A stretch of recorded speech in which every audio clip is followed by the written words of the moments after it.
and makeup for the show today. Brooke had styled her own chestnut-colored hair in soft waves that fell to her shoulders. Strands of loose wisps pushed forward toward her heart-shaped face. She wore dark blue Hudson jeans on her slender frame and a wine-colored sleeveless Susanna Monaco blouse. Brooke must have felt my eyes on her. She glanced in my direction and frowned. After a couple of seconds, she attempted a half-hearted smile. I gave her my best grin in return. As I headed toward the door, a gorgeous brunette with delicate features stopped me. She wore a form-fitting black with red polka-dot Christian Dior dress that I had provided for the show. I'd paired a vintage black motorcycle jacket with the dress to give the outfit an edge. Her ensemble looked great with the vintage that I'd provided, except for the fact that she wasn't wearing shoes. Her hair was styled in a bob with loose curls falling gently next to her face. "I can't find the shoes." Her voice was in panic mode. What was I supposed to do? I don't know where your shoes are." "Well, what am I supposed to do, go out there barefoot?" She placed her hands on her hips. Somehow I remembered this model's name.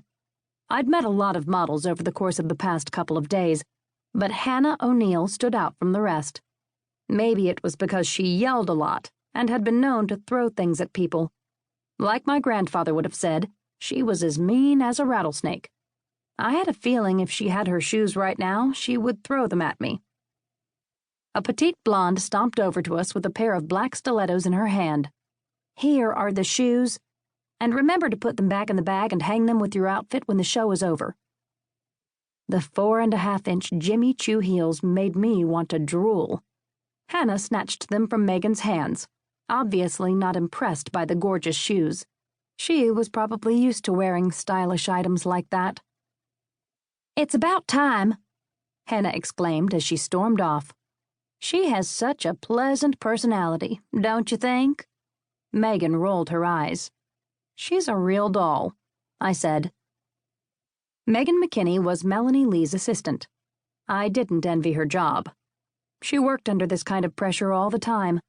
Melanie was trying to make it big with her designs, and that meant a lot of stress.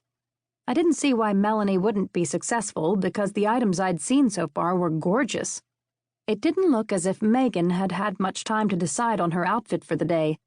Her jeans were wrinkled, and her plain white t-shirt was half tucked in. One of her sneakers' laces was untied. "Sorry about that." She blew the bangs out of her eyes. "It's okay. I guess you're used to it by now." "I wouldn't say used to it, but I've learned how to deal with it. I should have become a veterinarian like I'd first intended." "Megan?"